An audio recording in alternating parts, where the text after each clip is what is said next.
Welcome to BBC World News. I'm Michelle Hussain. The United States is stepping up its military presence in eastern Afghanistan. The build-up comes as the U.S. Defense Secretary Donald Rumsfeld said U.S. forces have killed between 400 and 500 Taliban and al-Qaeda fighters in Operation Anaconda, which is taking place near Ghodez in a mountain area of some 100 square kilometers. The Americans are deploying 1,100 troops by helicopter to surround pockets of al-Qaeda and Taliban resistance. The Pentagon has now released the first pictures of the front. High in the Afghan mountains, American soldiers infused coal on air.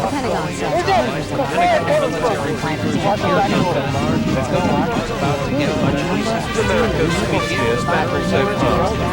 More U.S. troops have died here in the last few days than at any other stage of the campaign.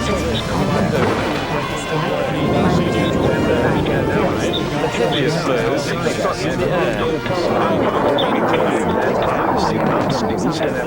Bombs in their hundreds are being dropped on the caves and tunnels where the al-Qaeda and Taliban fighters are hiding. But air power alone isn't enough.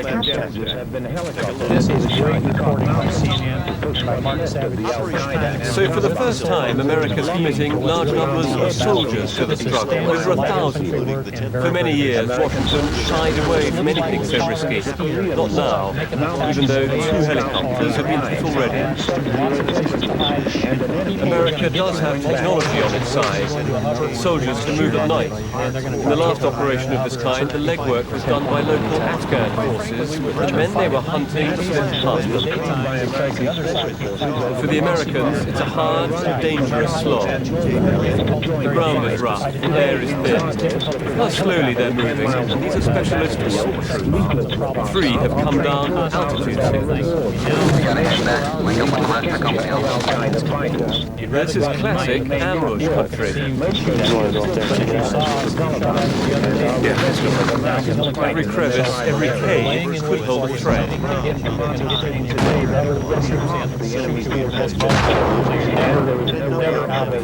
The Russians learned of the dangers of these mountains. Before them, the British. So this operation is unfolding cautiously. Special forces had monitored the terrorists as they gathered here. Even so, no one expected such fierce resistance. I thought it was one of our guys that was the first round cracked on the rear. They opened up the boom. I don't know how they got to where they were doing kind of spills and burns. And they were hitting pretty well. It took actually after they fired the round, it took a few seconds to identify what it was.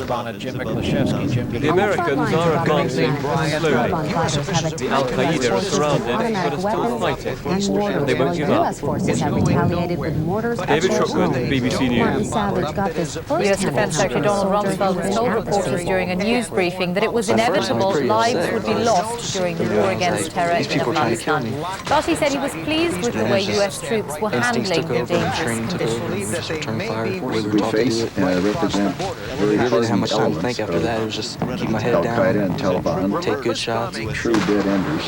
hopefully We expected that they would put up a fierce fight, and they have, and they are, and they continue to do so. But from everything we've seen, the coalition forces are certainly up to the challenge. We've said on numerous occasions that the battle moves from cities to tunnels, caves, to mountains, and that the task of hunting down and rooting out the terrorist network will be difficult and dangerous, and that lives will be lost. People who have seen the tape have different takes on it. They say they don't know if Roberts was dead or alive. NBC News World Headquarters in New York. 11 other members of the U.S. Special Operations Forces who were wounded in fighting in Afghanistan on Monday are now getting medical treatment at a military hospital in Germany. They arrived at Ramstein Air Base Wednesday, covered in blankets to protect them from the cold, wet weather. Al-Qaeda and Taliban fighters dug into a remote mountainous area. Pentagon says the Now for region a quick is check on now our in a latest circle. developments. All escape Operation routes are cut Anaconda off. may need The more Americans are troops. calling The it U.S. Operation commander in Afghanistan Anaconda, says it and might it be is necessary to some of the send most more difficult infantry and combat special positions ops in forces Korean to War. eastern Afghanistan. NBC's 300 reinforcements already been ordered into the area, bringing the total to 1,100. Meanwhile, there's new details tonight as U.S. Navy SEAL Neil Roberts, who was First night, an update on the intense fighting still going on in Afghanistan. Spencer Michaels has our report. And tonight, even as U.S. military forces are moving out... Today's Pentagon reports of American progress in the tough campaign in eastern Afghanistan followed a day of heavy bombardment from the air. American soldiers have first in the area just and assault from the ground. American and allied troops cleared out one evacuated building at a time, reportedly moving within 50 feet of al-Qaeda fighters in some instances. One allied soldier predicted victory in a couple of days. Another said this was now the final push. At the same time, commanders on the scene said the opposition has added several hundred reinforcements and is offering stiffer than expected resistance. Meanwhile, Pentagon officials faced continued questions about conflicting reports over an American battlefield casualty over the weekend. On Sunday night, U.S. time, Petty Officer Neil Roberts, a Navy SEAL, was on board a transport helicopter like this when it took on heavy fire. After it landed and then abruptly took off, Roberts was missing. Hours later, a second group of special forces landed and retrieved his body. 6 more Americans died in the ensuing firefight. The Roberts incident was captured on video by an unmanned U.S. surveillance plane and watched in real time on the ground. One officer who saw the tape said Roberts was dragged away by al-Qaeda fighters. I will assure you, of course, winning this battle does not mean the war is coming to an end. The Allies still have precisely where he was at the conclusion when we extracted all our forces off of the body of that young sailor. And I will tell you that from all indications, the al-Qaeda executed him. The Pentagon, General Tommy Franks and Defense Secretary Donald Rumsfeld said it is not clear yet exactly how Roberts died. You did not see the tape of the incident where Petty Officer Roberts fell out of the helicopter. A couple of days ago, you said that he fell out, but you didn't mention that he was dragged away by enemy forces and executed. Did you not know that at the time? To be very honest with you, I know I've been told of the report. No, I did not know that at that time. And to be very honest with you, I don't know that for myself yet. I have spoken with people who in fact were on that mission, as I said on Monday. And the view that I got was, I think there are a variety of possibilities of the way this occurred. On Monday, what I knew and what I still know is that they also, in fact, fell out of the aircraft. Whether he had been wounded before he fell out of the aircraft, or he was wounded when he was on the ground, or whether the case, as has been pointed out and told in the media, took place, I'm not sure. We're getting reports back from people, and as the General says, the first report, the second report, and we know where the first or second reports are wrong. It was announced that there were 9 dead Americans. It turns out there were 8. It seems sad. People have the ability to absorb these kinds of reports from the press, reports from the podium, with an understanding that they're going to be calibrated. They're inevitably going to be calibrated as a day or 2 or 48 hours go by, and additional perspectives come in. Frank said that watching the video from the scene is not as clear as, in his words, reviewing Monday Night's Football video. There will be a lot of views on this particular question, and that is not speculation. I will tell you that I have talked to 3, maybe 4 people who were either present or have reviewed the result of this, and it would probably not surprise you that each of the 3 or 4 has a different view of what happened. It's important is that the United States did not decide to withdraw. Those forces decided to go in, bring a helicopter in, get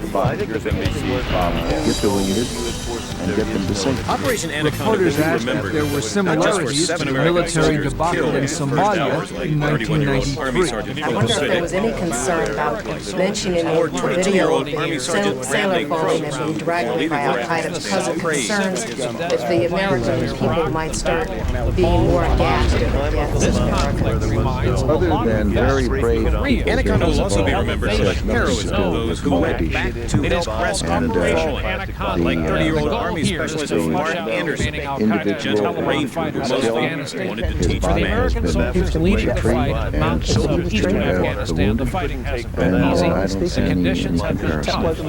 Rumsfeld and General Franks said the 300 new reinforcements to the American-led coalition are part of the original plan, not a response to surprises on the 70 wounded, 1 falling. In Operation Anaconda, a Navy SEAL also fell out of a chopper. 32-year-old Neil Roberts, a high school wrestling area in the Afghan mountains.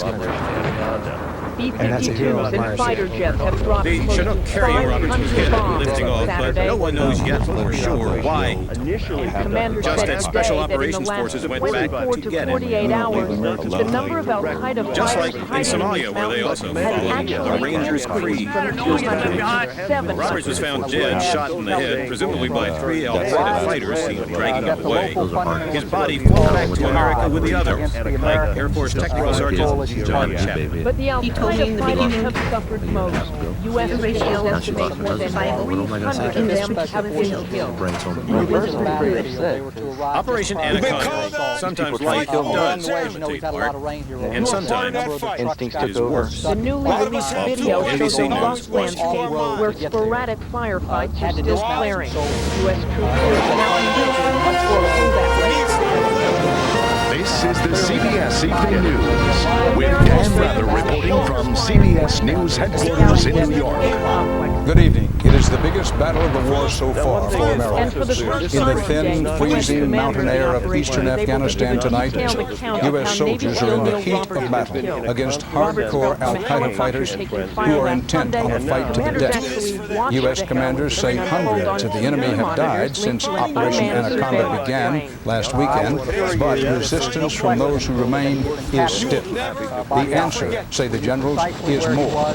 More boots landing on the battleground, more bombs falling on the enemy. David Martin at the Pentagon begins our coverage. The U.S. has committed another 200 troops to battle, plus more helicopters to replace the ones shot down. The weather is about to turn bad, and the commander of U.S. forces in Afghanistan calls the fighting very messy. Pictures from the battlefield show exactly what it is like. Soldiers of the 101st Airborne Division are dropped into a valley in Al-Qaeda territory and begin moving toward their objective, relying on their night vision goggles to guide them through the darkness. As the sky lightens, they head toward higher ground, and by day have snipers in place, scanning the terrain for any sign of the enemy. The snow tells them the enemy has been here. And his footprints, they go back a long way. Back toward a cave tucked into the valley wall. The enemy could be in there.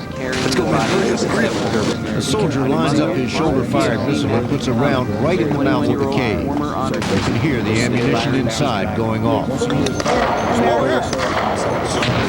As the soldiers continue up the valley, airstrikes pound the high ground. Some of them come awfully close. They know we're here, don't they, one soldier asks. Further up the valley, they come across more evidence Al-Qaeda has been here not too long ago. At least one soldier wishes the enemy would stand and fight. From New York,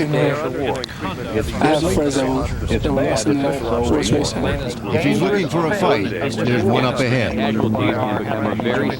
Al-Qaeda has zeroed in on an American position. Americans are fighting for their lives. We're sitting up, all of a sudden, rounds coming in, bouncing off the rocks in front of us, and then mortars. With daylight fading, the Americans unlimber their weapons for the start of a firefight that will last into the night.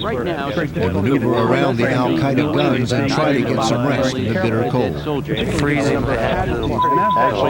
The soldiers of the 101st came to fight. Their commander didn't didn't expect this much of a fight.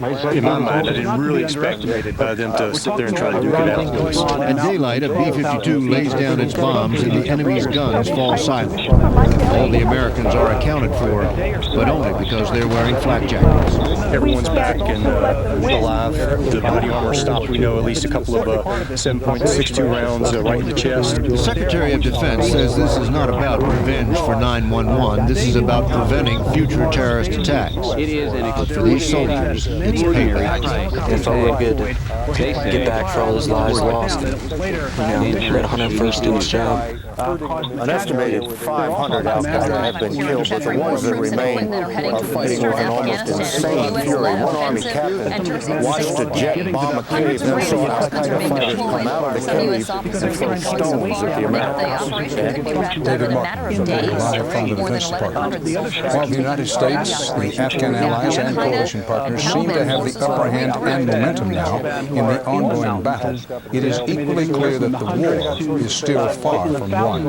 CBS's Alan Busy has more on that from Bagram Air Base, operating round the clock to keep the frontline troops of Operation Anaconda supplied. The war is just a short helicopter ride from the main U.S. supply base near Kabul. The airport teems with activity. Heavy lift Chinook transport helicopters, troop-carrying Blackhawks, all reinforcing the campaign in the mountains. Activity fueled by a sense that U.S. troops and their allies are winning. But there is also a clear sense that Operation Anaconda will not be the end of it. We have indications that there are other pockets of terrorists in this country. They're very smart, they're very wily. I would never underestimate it for a second. And they too are being reinforced. As many as 600 fighters have answered the call for a jihad against U.S. forces. To counter this, Afghan allies are offering a $4,000 reward for any al-Qaeda fighter captured. In the last 2 days, we have not suffered any wounded, and we've killed hundreds of them. So as long as they want to send them here, we'll kill them here. If they go somewhere else, we'll go with our Afghan allies and coalition forces and kill them wherever they go. Which is why U.S. forces are steadily expanding this base, clearing out the debris from the last fighting, ready for more. Alan Busy, CBS News, Bagram Air Base. The first casualty of any conflict is the plan. However, that appears to have been the case, although the plan is still being reworked. Jamie McIntyre at the Pentagon, thanks very much. Eastern Afghanistan, though, is not the only place where people who had come to Afghanistan to try to aid this country are dying. We take you now to Kabul, and that is the capital of Afghanistan. And there, 5 members of an international security force were killed last night as they worked to try to defuse a missile that apparently detonated. Those 5 members included 3 of the dead coming from Denmark and 2 from Germany. 7 others were injured, 3 of them quite seriously. It shows you that the hazards of Afghanistan are not always directly on the front lines, but they remain a deadly legacy of the aftermath of wars that have been fought previously here. We'll take a break, come back with more after this. Still to come. The morale of the soldiers out there is extremely high. Many of them, despite the risks, feel that they were glad to be there, glad to keep fighting. Reflections from the front lines. Live from Afghanistan is back in 2 minutes. And when you got on that helicopter, what were you thinking? Relief. We're going home. We're done with that mission. All we have to do right now is going back home and take care of our guys, get them to the hospital.